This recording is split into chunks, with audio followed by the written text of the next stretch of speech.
took the 2 pills. Then Art came back and was like, try some of these. what are they? I don't know. Pass them over here. I was so scared. Our girl in my homeroom class last year, Sally something or other, had gone to a party, started drinking, and then taken whatever anybody would give her.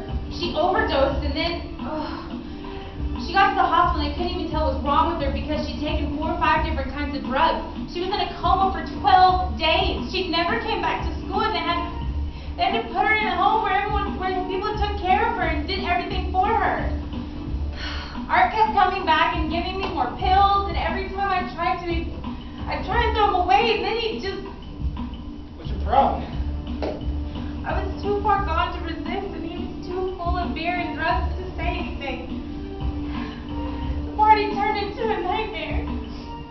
People started throwing up and getting sick all over the place.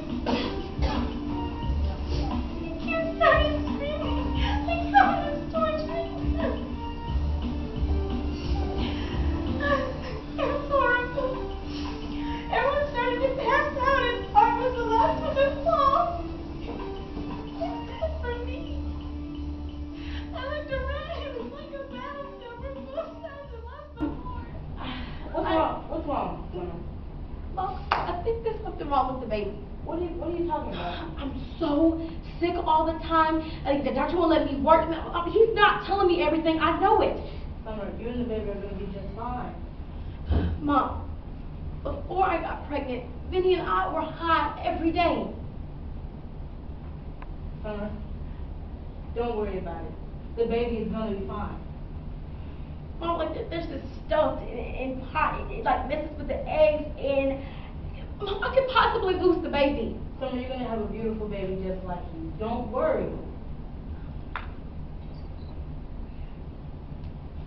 Baby, you and the baby will be fine. I promise. Some of this stuff just keeps getting better and better. Friday guy drives up every weekend and brings back a load. Said he might let me get in with him. Vinny, don't, please. Hey, got my cost went down. I don't care. So you make me want to have to push your daddy, huh? That's not what I mean. What you looking like that about? Oh yeah, that's the boy. You don't know what you're getting yourself into, look. Well, Lewis knows. You already told me all that when you were a social worker, drug counselors, and welfare shrinks. Oh yeah, it's to get you all weird and you'll flop out on the pavement. And you'll walk sloppy drunk if you still can walk, and you don't want to eat or do a thing except hug. And less of your mind will start to work. And you will do crazy things to yourself and to anybody else who happens to be standing around. Kidneys will melt, your liver will quit, and after a while, you'll fall out, you'll pass out, and you'll be dead. Oh, aren't you sad about that? Let's send $10 to the Catholic charity to save the poor ghetto boy from the streets. We'll save your money. Because the barrel is 50 feet above my head, man, and you and I both know you don't care at all. And maybe I don't care myself. Maybe. The helicopter was supposed to pick us up, but the cops couldn't keep the cars off the landing pad, and nothing within 20 blocks was moving on the ground for at least 2 hours. So I stood up back to my freebase kit to ride it out. Got the torch on, I started to sing. Got the lighter, loaded the pipe, and I got the lighter down real close to it, so the first hit would be a killer.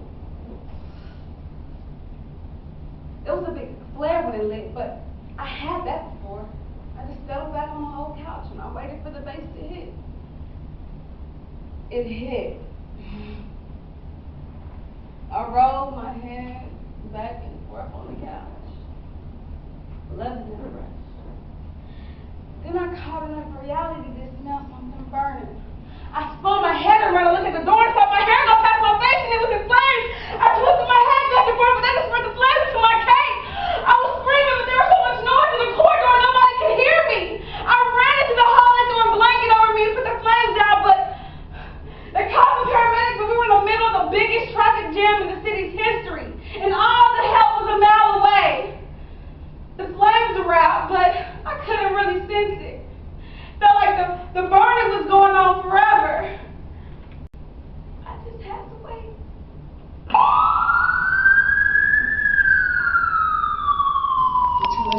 up. There were rats chewing behind my eyes. I took my hand, I shook it, but they kept on chewing. I set my fist up against my head, but it wouldn't stop. At 4 a.m., I found my grandmother's knitting needles. At 4:03, I shoved them in my eyes. I kept shoving until the rats were chewing. I said,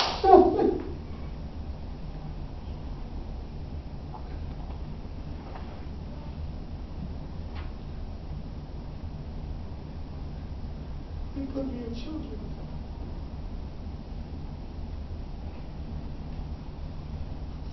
For a while.